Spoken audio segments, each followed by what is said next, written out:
Hello again, everybody, and welcome back to the channel. Thanks for joining us today. Well, today we're going to talk about something that I've heard discussed so many times, and it's been discussed by some very experienced people, some very knowledgeable people, and we've had some requests, actually a lot of them, more than I would have imagined, for us to have this discussion here on the channel today. And that discussion is, which is better, revolvers or semi-automatic handguns? This is not a simple and easy topic to discuss, but I think if we stick to some fundamental points of what we're really looking for in a handgun, I think we can probably settle this debate once and for all. And we're going to do that in just a minute.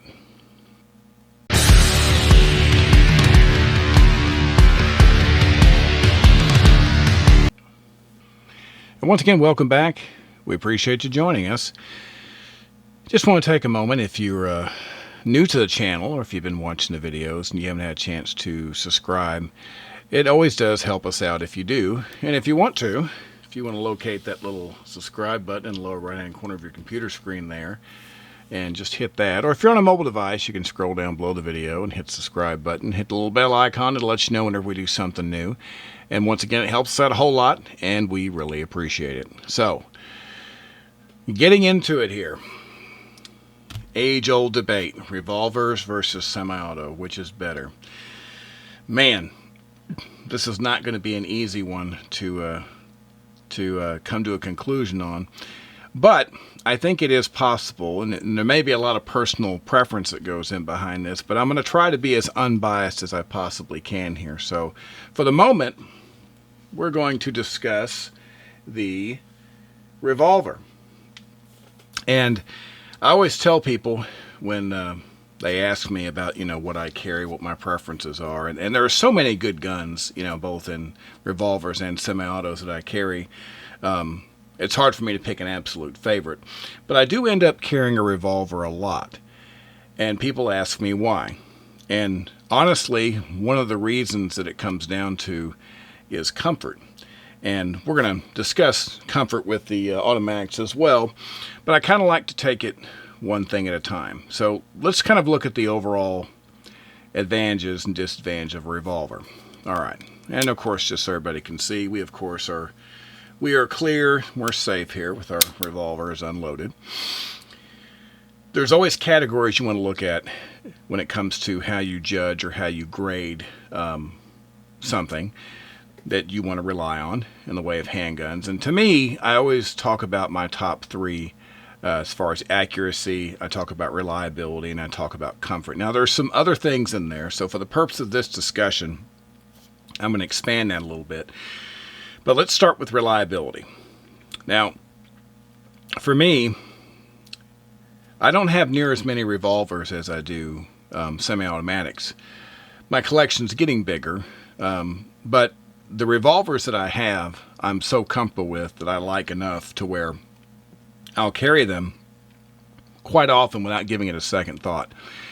And I shoot them often, and I haven't had any real function problems with any of the revolvers that I carry. Now, I tend to rotate if I'm carrying a revolver. They're all about the same size. But something like this Kimber K6S, Smith & Wesson M&P Bodyguard, Ruger LCR, I've got a lot of pistols that are about the same size that, to me, are about equal comfort. Now, the Kimber is on the heavier side of the revolvers that I carry. The Smiths and the Rugers are a lot lighter, and that doesn't necessarily mean I carry them more, but when I'm going for ultra comfort, I will often carry that little 5-shot Smith & Wesson 38, just because it is so light and so comfortable. I can put it in a sticky holster, put it in my pocket or in the waistband, and I don't even know it's there. It's so light and comfortable that you can carry it, virtually any type of clothing, you can still be comfortable. But, so comfort is a big one. But, reliability, revolvers, they're just by nature of how they're made. I don't think I've ever actually had any of my revolvers fail to work. Now, I've only had one ammunition problem with a revolver, and oddly enough, it was in my Ruger LCR 9mm.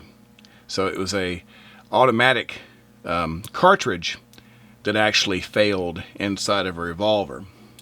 And the problem was that I've actually had a couple of incidents with, I was using some Blazer brass ammunition, and the ammunition actually came apart inside the revolver when I was shooting it. So I had a couple of dead rounds that wouldn't actually work when I was at the range.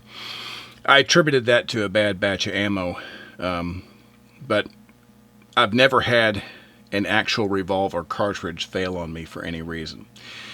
So reliability to me is extremely high.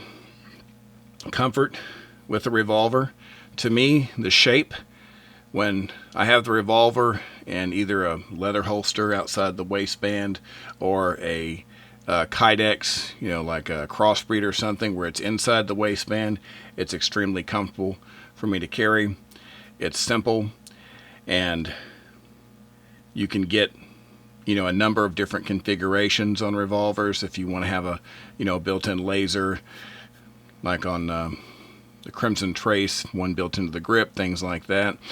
You can get just about whatever you want on these and still keep them fairly simple.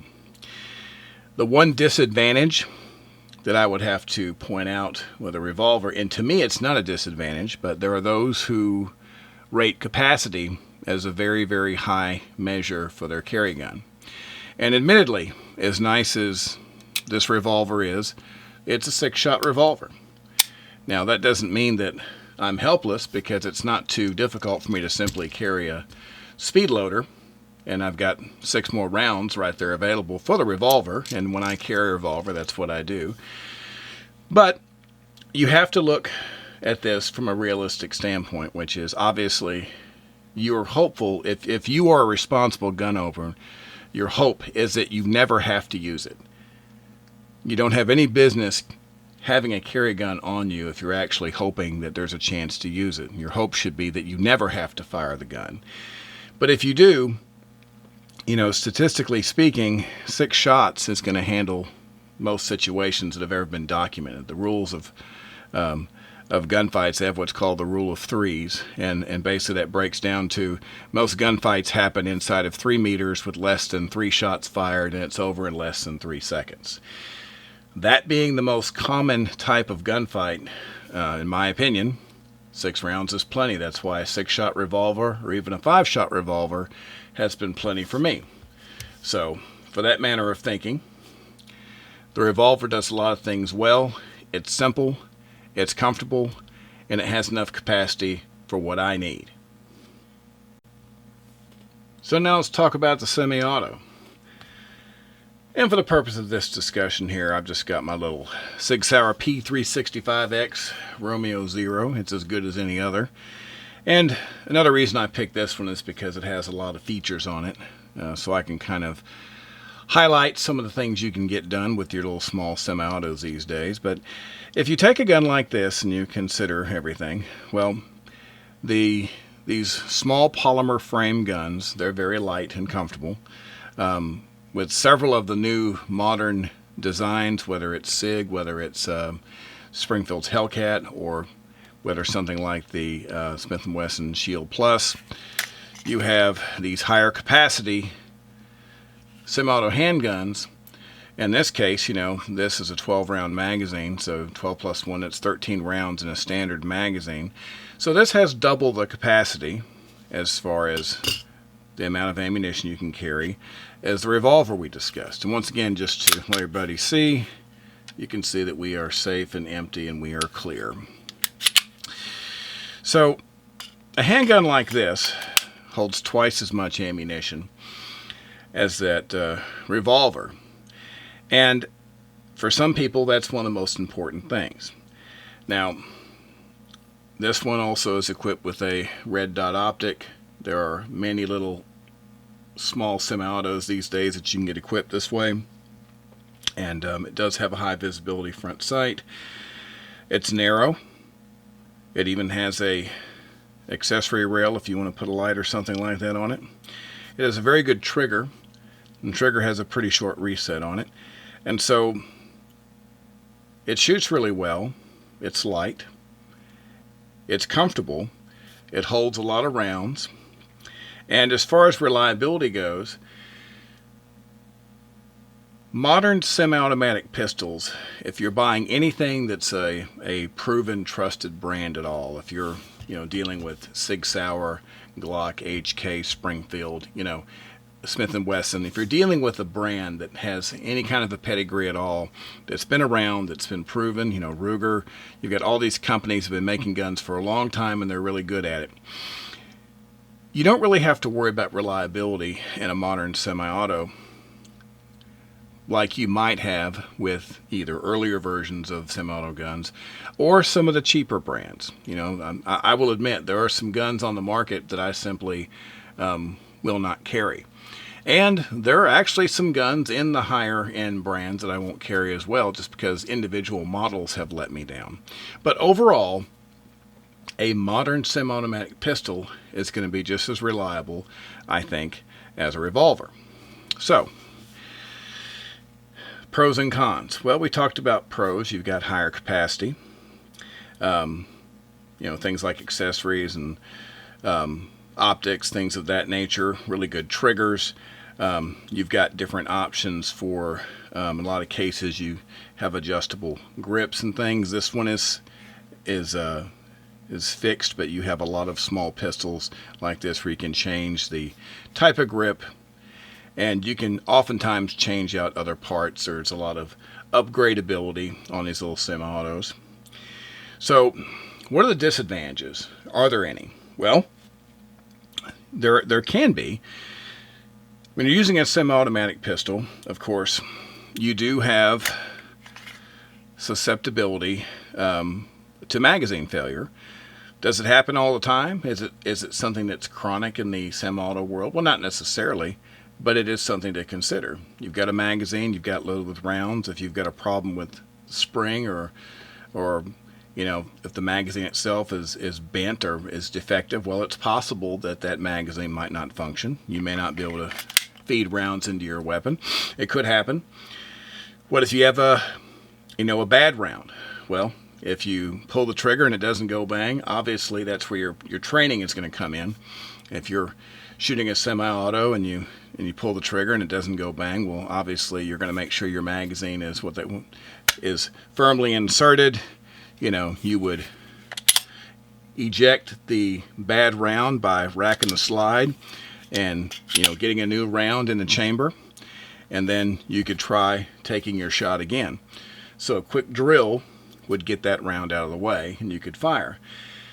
Well, if you were in a defensive situation and you went to pull the trigger and you had a round of ammo that didn't work, well, the time it takes you to tap the magazine in, rack the slide, clear that problem, tap, rack, and clear, the time it takes to do that, well, it might be more time than you have before something bad happens. And once again, this is a very unlikely scenario, but if it does happen, it's something to think about. Whereas if you had a revolver and you pulled the trigger and the round didn't go off, you could simply pull the trigger again and rotate around to the next round available, assuming that your problem wasn't like a hang fire or something. That wouldn't be good. But the point is that you have the ability to simply move on to the next round when you pull the trigger on that revolver. And once again, these are all unlikely scenarios, but they're just things to think about. So, advantages, well, like the revolver, it's reliable. I think the revolver is probably a little more simple, but they're both reliable. Modern guns like this are comfortable to carry. They're accurate, and they do have an advantage on capacity. But once again, you have to consider some of the limitations. Because you have the magazine fed, and because the fact that it's magazine fed, and the fact that you have to have a malfunctioning round cleared before another round can go in, although unlikely, that is something to think about as far as how you're going to handle that in a panic situation. So that's a brief overview of the features of the semi-auto. for the comparison. Well, let's take another step in the comparison here, and let's talk about what it's like to shoot the weapons. So you've got a lot of variety, as far as calibers that you can match up on both sides. And like I say, for the purpose of this discussion, we've got a 357 Magnum revolver, and we've got a 9mm, semi-automatic pistol here. Now, the one thing about shooting this 357 is you got a little bit of variety you can go with. If you don't want to, use a 357 Magnum round, you can, always use a 38 special round if you want to. That's one of the advantages, is you can use a different round. If you want to use a little bit lighter round that is still, good quality, and to make the gun a little more manageable, you can do that, because a 2-inch 357 is a very powerful gun to shoot. You'll definitely feel it, and you'll know you're doing something after you've shot several cylinders full of 357 ammunition. Now, as far as accuracy goes, well, it's a 2-inch barrel.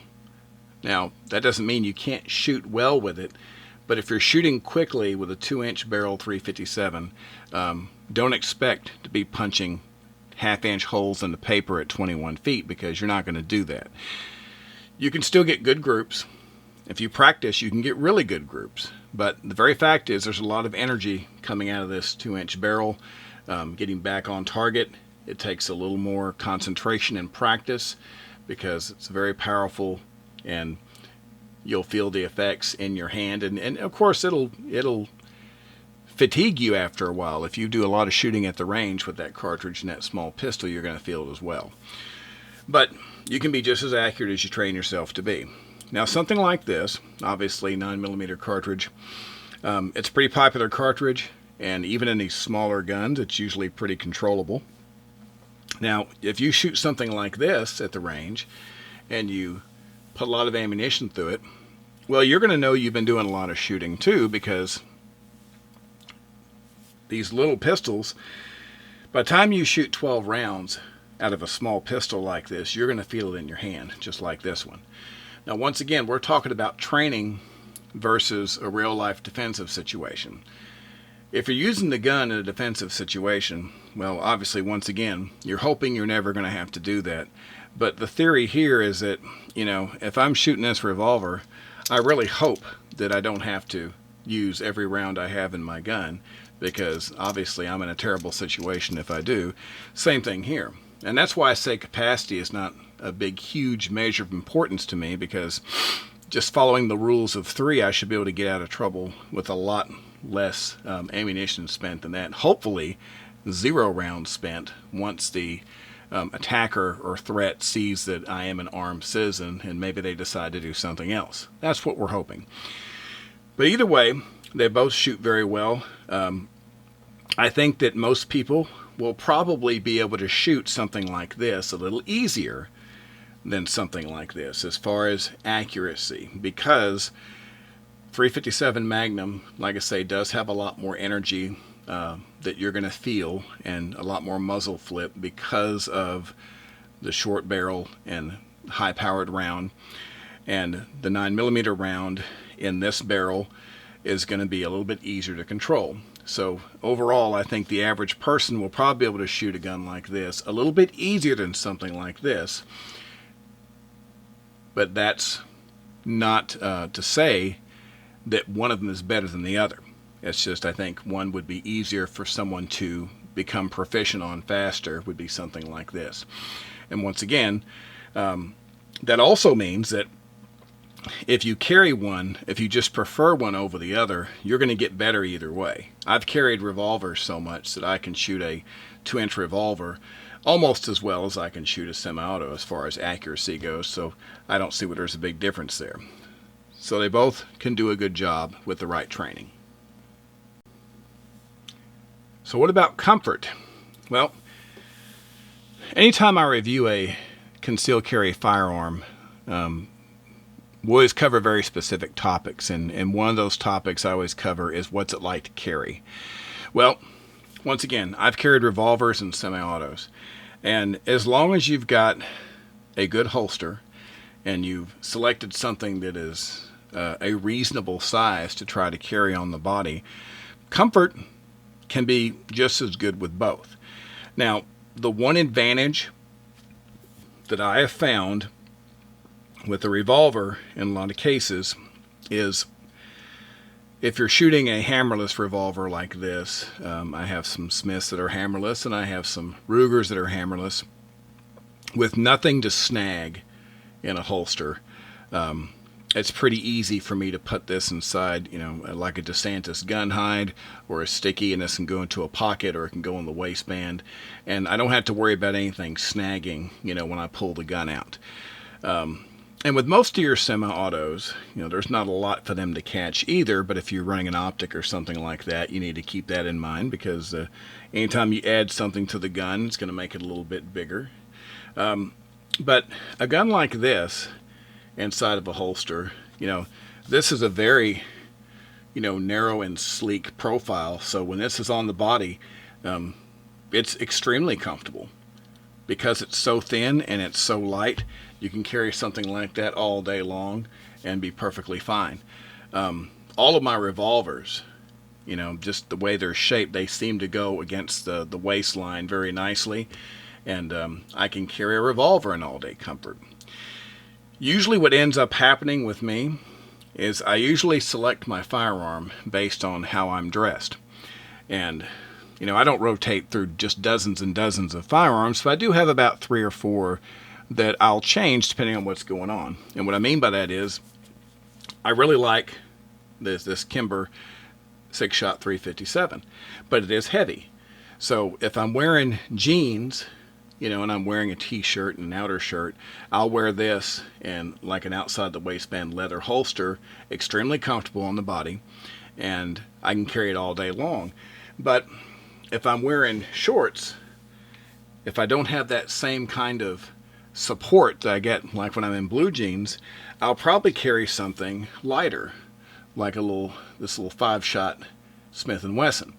Just because, since it's a lighter, it's a 5-shot, a little polymer frame gun, it's a little bit less noticeable when I'm carrying it, and I feel perfectly fine carrying 5 rounds of ammo versus 6. It's not that big of a difference. And once again, I can carry a speed loader if I feel like I need to have more rounds with me. Of course, capacity is not an issue with something like this.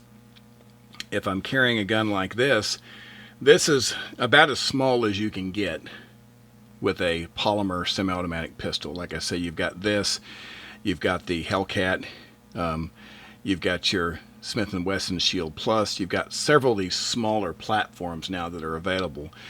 But, I carry larger semi-autos sometimes as well.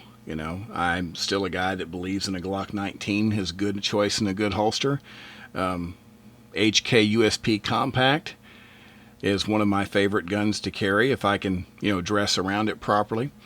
So if I can carry a gun that size comfortably, I can certainly carry a gun like this comfortably. So with the right holster, both guns are extremely comfortable for all-day carry. It just depends on which one you like. So obviously now it comes down to the question of, well, which one is best? Well, I said in the beginning, this isn't an easy question to answer, but I know which one I think is the best. And when I say the best, once again, we're talking a very extremely narrow margin of victory for one over the other, and it's going to come down to something that I've talked about a lot. And what that thing is comfort. They make so many good guns these days. I mean, the new P365s with, they're small and they've got great capacity. You've got, your Hellcat, you've got your Shield Plus, you've got so many great guns today that are small and high capacity semi-autos. They're just great. So you've got so many good options that you didn't have at one time. Well, if you think about it, you could have a semi-auto these days that's, just as small as a revolver. And so you might say, well, why in the world would you carry a 6-shot revolver when you can carry a 12+1 semi-auto? With a great trigger and with an optic and all these kinds of things. Well, bear with me. we talked about the pros and cons of both. And I like these smaller semi-autos, and I do carry them sometimes. Once again, what it comes down to me is how I'm dressed. There's a few guns that I will switch between depending on what I'm going to be wearing. And what I mean by that is if I have something like this, if I want to carry this revolver, well, most likely I'm going to have an outside the waistband leather holster, and I've got a t-shirt, maybe an outer shirt, so I can comfortably have this on the outside of my body, and it'll conform to the body pretty well. That's one thing I like about revolvers, is they kind of just tuck themselves right up against the body, nice and neat. And and that works great. But there are days when I'm dressing a lot lighter. Maybe I'm wearing, shorts and a shirt, and maybe I'm not using as heavy duty of a belt. I need something lighter.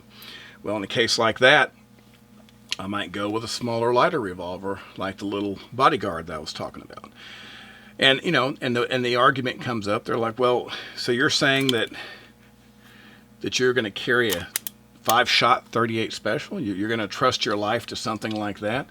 Well, yeah, absolutely. I mean, once again, remember what we discussed, and the hope is that you never have to use this firearm. That's what you're hoping. And if you're in a situation where you have to present your firearm, it's hopeful that just presenting the firearm will make whoever was trying to harm you think twice and go the other way. And if that fails, well, hopefully, using the firearm in a minimal, the very bare minimum capacity to stop the threat will be enough. And that's what you want. So a lighter item would be, to me, just as good of a choice. Well, as far as the semi-autos go, well, I carry a lot larger semi-autos than this sometimes as well. H&K USP, I will carry one of those in the wintertime a lot when I can dress a little bit, better around it. And, I don't mind carrying a Glock 19 in the wintertime as well. So larger semi-autos, no problem. So something like this is certainly not a problem either. So if I have to make my choice overall, well, when I think about the bare minimums and the fewest number of question marks for safety, if you're in a defensive situation, a lot of things are going to go wrong in a hurry. Obviously, your fine motor skills are not going to be what they are normally. You're not going to be thinking straight. You're going to be scared. Well, to me, if I'm responding as quickly as I can, and it's just a matter of me getting my hand on the firearm and presenting and getting in the proper position to do something, and then letting the threat know, look, I'm armed, please, step away, that's close enough, whatever conversation that you have to try and prevent the problem. Well, I know that all I have to do at this point is index my finger to the trigger and then shoot. It's a very simple thing, and yes, there's a lot more that's going to be going on in that situation, but to me the revolver is a very simple thing. My lightest and smallest revolvers are extremely easy to carry, and because they carry fewer rounds, when I have that lighter revolver, it can actually be a bit lighter than my fully loaded small semi-automatic. So simplicity and comfort is what it kind of comes down to. So for me, if I were being forced to just take one carry gun out of all the carry guns that I have, it's going to be one of my lightweight revolvers is what it's going to be, just because of the simplicity, and I know it's reliable, and I know it's comfortable. That's not saying anything negative against the semi-autos, because they're great pistols, but you do have your possibility of magazine failure. You do have your possibility of rounds hanging up if a round fails to fire. Aside from like a hang fire in a revolver, which hopefully you would never have that. But there's very few situations, to me, where a revolver is not going to be the simplest thing that you can have. And because of that, that's going to be my personal choice of which one is better. Now, there's going to be a lot of people that don't agree with that, and that's okay. Once again, this is my opinion, and this is based on everything I've carried. And you got to remember, my choices could very well be different in different situations. But for carry, we're strictly talking about carry. And as far as a carry gun, a simple revolver to me is always going to be a good protector. And I feel 100% confident in the ability of one to keep me safe. All right, well, that's going to wrap it up for today. Once again, we really appreciate you joining us today. And if you haven't had a chance to do so, and you wouldn't mind, if you haven't subscribed to the channel yet, if you want to locate that little subscribe button in the lower right-hand corner there and give that a poke. If you're on a mobile device, you can scroll down below the video and hit the subscribe button and hit the bell icon. It'll let you know whenever we do something new. It helps us out a lot, and we really, really appreciate it. As always, we can't thank you enough for watching. We're going to be back very soon with another video for you. So until that time, please, everybody, as always, be safe, and we will be back very soon. Thank you very much.